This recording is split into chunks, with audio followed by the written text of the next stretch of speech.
ജോലി നമ്മുടെ നിലനിൽപ്പിന് അത്യാവശ്യമുള്ള കാര്യം തന്നെയാണ്, അതിൽ യാതൊരു വിധത്തിലുള്ള തർക്കവുമില്ല. പക്ഷേ ഇതിനിടയിൽ നമ്മൾ മറന്നു പോകുന്ന ഒരു സൈക്കോളജിക്കൽ ഫാക്റ്റുണ്ട്. നമ്മൾ ചെയ്യുന്ന ജോലി അത് വെറും ഒരു ഉപജീവന മാർഗം മാത്രമാണ്, അതോ അത് നമുക്ക് യഥാർത്ഥത്തിലൊരു സന്തോഷം നൽകുന്നുണ്ടോ? പലരും സാഹചര്യങ്ങൾ കൊണ്ടോ അല്ലെങ്കിൽ മാതാപിതാക്കളുടെ നിർബന്ധം കൊണ്ടോ ഏതെങ്കിലും ഒരു വിഷയം തിരഞ്ഞെടുക്കുന്നു. പിന്നീട് അതിൻ്റെ ഒരു ഒഴുക്കിൽ പെട്ടിട്ട് തട്ടിയും തടഞ്ഞും എങ്ങനെയൊക്കെയോ ഒരു ജോലിയിൽ എത്തിപ്പെടുന്നു. എൻ്റെ ഒരു സോഷ്യൽ സയൻസിൻ്റെ ടീച്ചർ മുമ്പ് എന്നോട് പറഞ്ഞൊരു കാര്യം ഞാൻ ഈ സമയത്ത് ആലോചിക്കുക. അവർക്കൊരു സ്പോർട്സ് പേഴ്സൺ ആകാനായിരുന്നു ഇഷ്ടം. എന്നാൽ മാതാപിതാക്കളുടെ നിർബന്ധവും പിന്നെ കുറേ സാഹചര്യങ്ങളും കൊണ്ട് അവരൊരു അധ്യാപികയായിട്ട് മാറും. ഇഷ്ടമില്ലാതെ ഈ പ്രൊഫഷനിലേക്ക് വന്ന പല അധ്യാപകരും പിന്നീട് അവരുടെ ഡ്യൂട്ടി ഒരു ഭാരമായിട്ടാണ് കൊണ്ടു നടക്കാറുള്ളത്.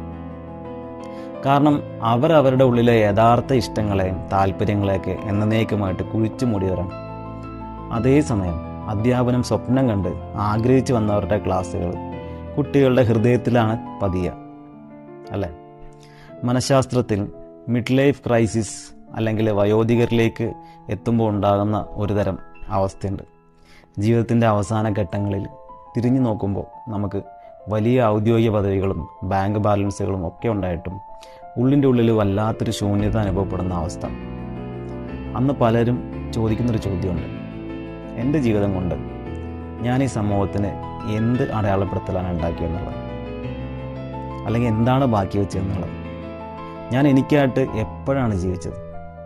മാതാപിതാക്കളുടെയും സമൂഹത്തിൻ്റെയും താല്പര്യങ്ങൾക്ക് വേണ്ടി മാത്രം ജീവിച്ച് തീർക്കുമ്പോൾ ഒടുവിൽ സ്വന്തം ജീവിതം നമുക്ക് മടുത്തു പോകുന്നൊരവസ്ഥയിലേക്ക് എത്തിച്ചേരാറുണ്ട്.